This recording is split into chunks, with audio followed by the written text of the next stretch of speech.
Salle, diputado del Partido Popular.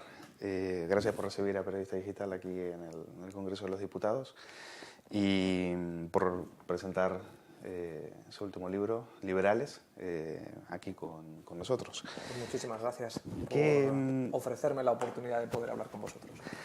Defíname qué es el liberalismo virtuoso que usted postula en su libro. Bueno, el liberalismo virtuoso significa recuperar la virtud como un concepto político imprescindible para encarar la difícil situación social y económica que tiene por delante España y las sociedades occidentales en general tras la crisis vivida a partir del año 2008. La virtud significa pues, un compromiso en el sentido republicano del término, algo que se retrotrae en el tiempo pues, a clásicos como Cicerón, Salustio, Tito Livio, y que significa colocar a la ley por encima de los intereses particulares y colocar al interés general como el protagonista de los debates públicos. Y en ese sentido yo creo que el pensamiento liberal ha sido históricamente un pensamiento virtuoso, un pensamiento claramente comprometido con la virtud. Y mi empeño ha sido recuperar una tradición que en los últimos años ha quedado en un segundo plano, por no decir marginada. En su obra hay una crítica también a una corriente liberal o neoliberal de los años 80 principalmente. ¿Cuál es la crítica que se le hace en su libro?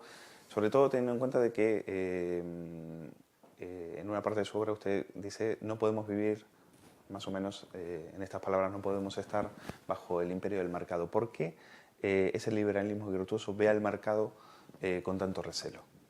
No ve al mercado con recelo. El pensamiento liberal no puede entenderse sin una reflexión sobre la economía.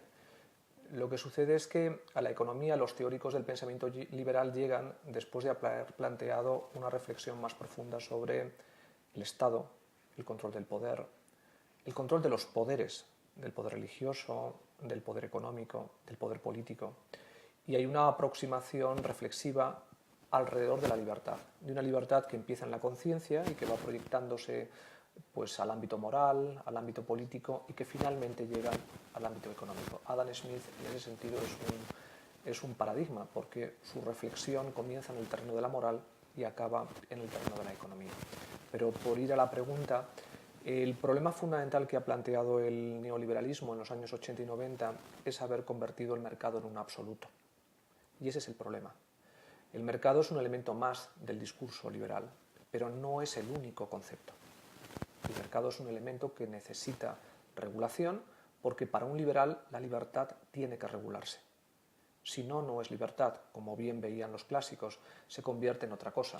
Pero por lo general las regulaciones suelen alcanzar fines muy contrarios a los que se postulaba en un inicio. Por lo general suelen ser causas en un principio que tienen una buena intención, pero al final terminan causando mucho más daño que bien. Por ejemplo, lo estamos viendo en la actitud del gobierno de querer prohibir y regularlo absolutamente todo, la velocidad de los 110 kilómetros por hora, el tabaco. Parecen causas bien intencionadas, pero al final tanta regulación lo que termina es creando mayores problemas de los que había inicialmente. Pero la regulación tiene que estar al servicio de la libertad. La regulación es lo que hace posible la libertad. El pensamiento liberal es un pensamiento legislador, es un pensamiento que defiende la ley como instrumento a través del cual se desarrolla la libertad. Eso está paradigmáticamente diseñado en el pensamiento de Montesquieu. Lo que no está regulado por la ley no es libre, es libertinaje. Pero por una sencilla razón, porque el pensamiento liberal tiene una interpretación antropológicamente pesimista del hombre. El estado de naturaleza nos aboca a un escenario de necesidad del pacto social y de la ley, precisamente para regular y proteger los derechos naturales y para proteger la libertad natural que tienen los hombres. Si no hay regulación, todos los pensadores clásicos del pensamiento liberal han interpretado que el hombre acaba convirtiéndose evidentemente en un instrumento de opresión y de dominación sobre los otros hombres. Pero también así lo entendía el pensamiento liberal de los años 80, es decir, tenía una limitación del Estado, una limitación del poder y de alguna manera volvía siempre reclamaba y decía hay que volver al pensamiento de los padres fundadores de 1776, ¿no? A la Constitución de Estados Unidos. ¿Dónde está entonces la diferencia? Porque los dos quieren volver a lo mismo, que es la limitación del poder, el recelo frente al poder absoluto y la vuelta al individuo. Adams, que es uno de los protagonistas de ese momento liberal que supuso la Revolución Norteamericana y la Constitución posterior de 1787, planteaba que para un liberal el gobierno es el gobierno de las leyes y no el gobierno de los hombres. Por tanto, para cualquier teórico del pensamiento liberal, la ley es un valor imprescindible, pero es una ley, insisto, al servicio de la libertad, no como un instrumento de opresión de la libertad. Es un marco que permite la libertad. Y eso me permite responder la reflexión sobre el mercado. El mercado solo puede existir si tiene un marco de protección que regule su funcionamiento. La espontaneidad por sí misma del mercado puede generar evidentemente desequilibrios, como son por ejemplo las prácticas oligopolísticas o monopolísticas. Es decir, las tendencias naturales del mercado, también como vio Adam Smith con absoluta nitidez, tienden a la concentración también del poder. La manera para evitarlo es salvaguardar un libre intercambio de bienes y servicios, y para que esa libertad, por ejemplo, en la fijación de los precios pueda salvaguardarse, hace falta siempre la presencia de un Estado regulador que fije dentro de unos mínimos cuáles son las pautas, las reglas de juego que hacen posible el intercambio fructífero y la prosperidad. El problema está en que el neoliberalismo en un determinado momento ha absolutivizado el mercado y ha absolutivizado las categorías económicas vinculadas a la propia interpretación de lo que es el hombre y la propia dimensión antropológica que debe darse en la construcción de una reflexión sobre el hombre y su relación con las cosas y con los otros hombres. El pensamiento neoliberal ha interpretado al hombre desgajándole de su condición de ciudadano y de persona para localizarse en la visión del hombre como el Homo economicus, que ya Stuart Mill en la segunda mitad del siglo XIX diseñó como el sujeto protagonista del fenómeno político. Que eso es producto de la revolución industrial, de un hecho evidente como es que el siglo XIX es un siglo económico, es un siglo donde lo político queda subordinado a la extraordinaria prosperidad que generan las estructuras capitalistas asociadas a la revolución industrial y que hace que se interprete la práctica totalidad de la reflexión política a partir de la economía. Pero parece una reflexión, y algunos lo ven así, como una visión del liberalismo desde la izquierda y no desde la derecha. Yo entiendo que la interpretación de autores como Jefferson, Adams, Locke, Ferguson, el propio Adam Smith, Montesquieu, no pueden ser considerados como teóricos de la izquierda. Son teóricos de un liberalismo que interpreta como necesaria la dimensión moral del hombre. El hombre es un sujeto moral, es un sujeto responsable de sus acciones morales, es un ciudadano al que le preocupa siempre una cosa, que es cómo evitar la corrupción. Y la corrupción es el abuso del poder.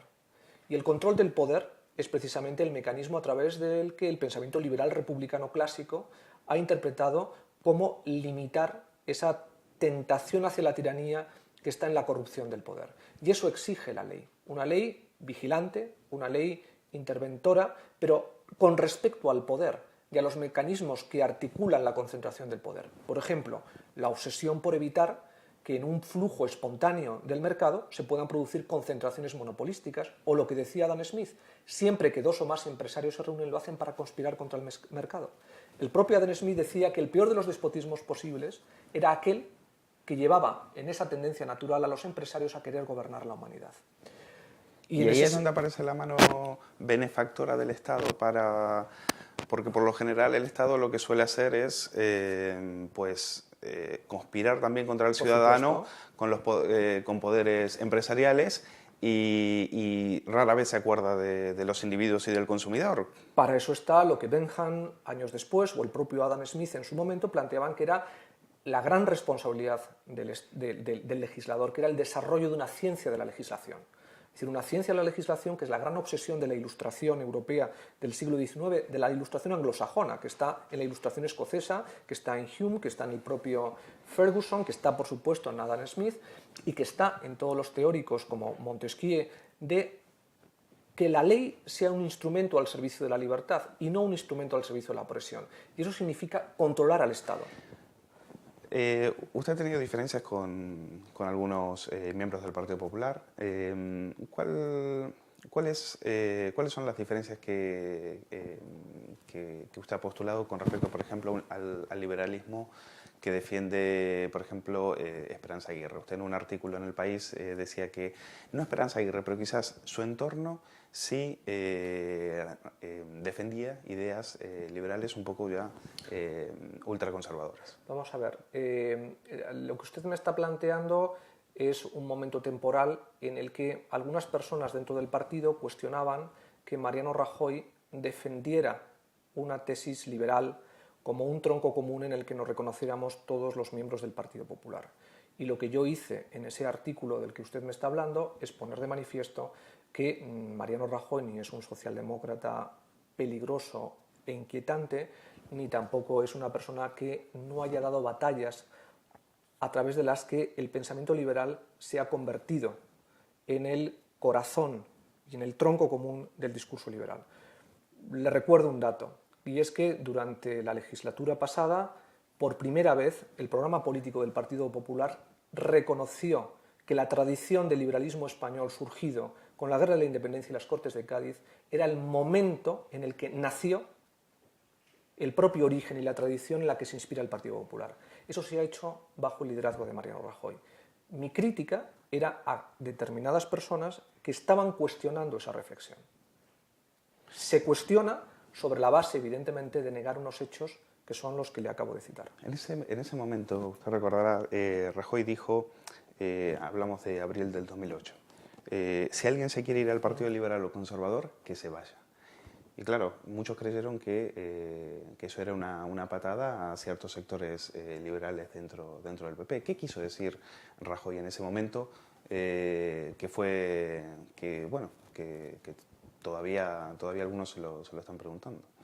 Pues que se lo pregunten a él, porque yo no me puedo convertir en intérprete de cuáles fueron el sentido que estaba detrás de esa reflexión. Lo que sí tengo en claro es que algunos, en ese mismo contexto, estaban dejando entrever que Mariano Rajoy planteaba un discurso socialdemócrata dentro del partido.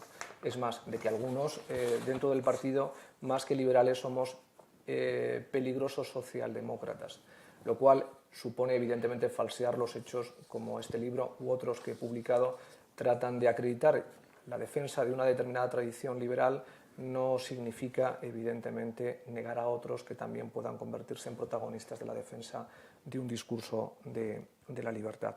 En cualquier caso, ese escenario es un escenario felizmente superado, es un escenario que no tiene mayor trascendencia dentro de lo que es la propia evolución que hemos vivido dentro del partido. Insisto, el Partido Popular es un partido que tiene claro que el discurso liberal es el tronco en el que nos encontramos las distintas corrientes y familias que formamos parte de lo que es la tradición del centro-derecha español, y en ese sentido yo creo que no hay ninguna objeción a ninguno de los planteamientos que otros dentro del partido esgrimen a la hora de defender un discurso liberal. Usted defendió, en algún momento dijo, más sociedad, mejor gobierno y transparencia, ¿no? Que por cierto es el lema del Partido Popular en estas elecciones. Pues de falta de transparencia se criticó que el partido, como el Partido Popular acabó negociando y acordando la aprobación de la ley Sinde. Usted dijo, en ese momento dijo que, bueno, que la transparencia había sido hubo la transparencia de otras leyes también que se aprobaron en ese momento. Pero sí es verdad que, o no sé si usted está de acuerdo con esta percepción, sorprendió a muchos que el Partido Popular al final acabara cediendo en esa tensión que mantenía con el PSOE con la ley Sinde, ¿no? El Partido Popular ha sido coherente con los planteamientos que en sede parlamentaria ha venido reiterando a lo largo de todos los debates que se han suscitado sobre la disposición final segunda, llamada en su momento la Ley 6. Nos hemos movido un ápice de las tesis que desde el primer momento hemos mantenido al respecto. Quien ha movido ficha ha sido precisamente el Gobierno, reconociendo muchas de las exigencias que el Partido Popular ha planteado, insisto, desde el principio. Transparencia. Vamos a ver.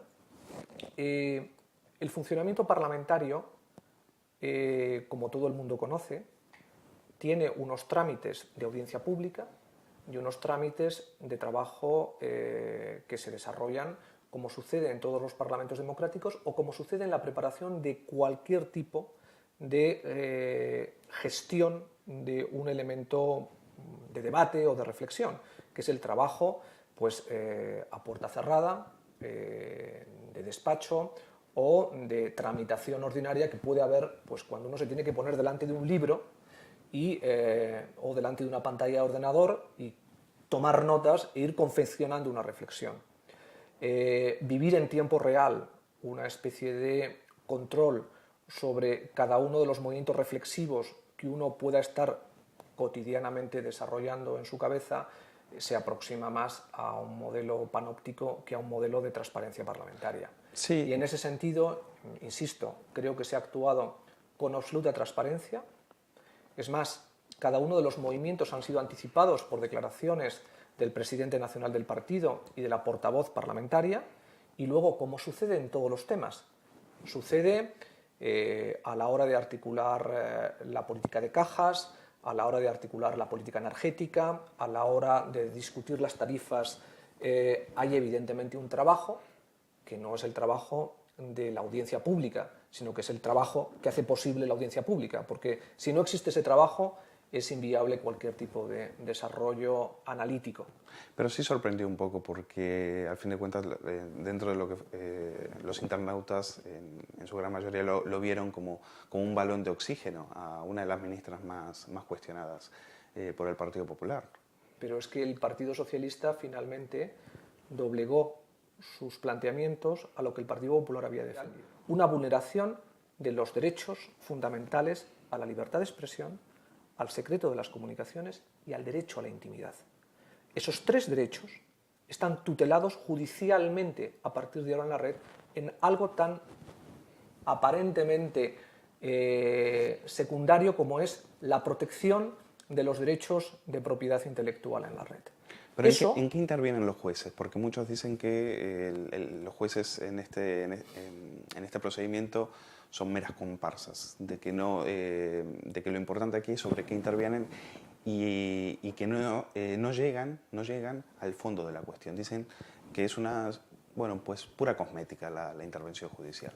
La intervención judicial se localiza, como digo, en el levantamiento de la IP y, por tanto, que para que se pueda llevar a cabo cualquier tipo de actuación en la red se requiere el consentimiento del juez, en este caso la acción del juez, pero es que la ejecución de la sentencia está subordinada también a una ejecución judicial.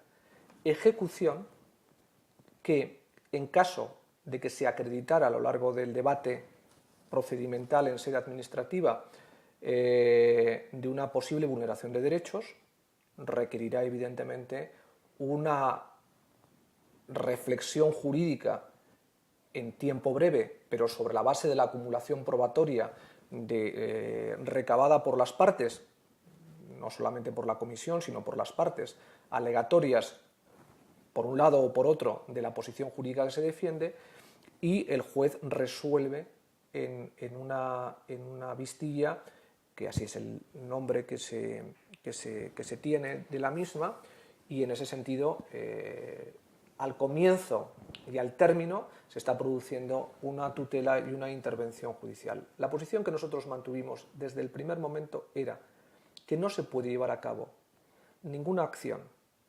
sobre páginas sin autorización judicial. Pero eso no parece haber calado dentro de lo que es el Internet, los internautas. Muchos gurúes, entre ellos Enrique Dans, fueron muy críticos con usted al terminar de aprobar la ley. al final ese mensaje no fue el que se transmitió, y quizás ahí quizás el PP no lo supo explicar. Bueno, aquí a veces hay quien no quiere entender lo que es fácilmente explicable. Y es que hace falta generar un marco de seguridad jurídica que proteja los derechos de propiedad intelectual, pero sin que eso suponga una vulneración de derechos fundamentales como son, insisto, el derecho a la intimidad, el secreto de las comunicaciones y, en su caso, la tutela que tiene que alojarse alrededor de un término tan amplio como es la libertad de expresión, como una manifestación de la propia naturaleza de la red y de lo que define a esta en términos jurídicos. Y eso se ha conseguido, y esa búsqueda de equilibrio, que es la que el legislador tiene que tratar de desarrollar, es una búsqueda de equilibrio compleja, pero que evidentemente en este caso ha conseguido salvaguardar que por lo menos estemos ante un marco de seguridad jurídica donde la vulneración de los derechos de propiedad intelectual y la tutela de los derechos fundamentales que todos los internautas tenemos sea salvaguardada legalmente a través de una intervención judicial.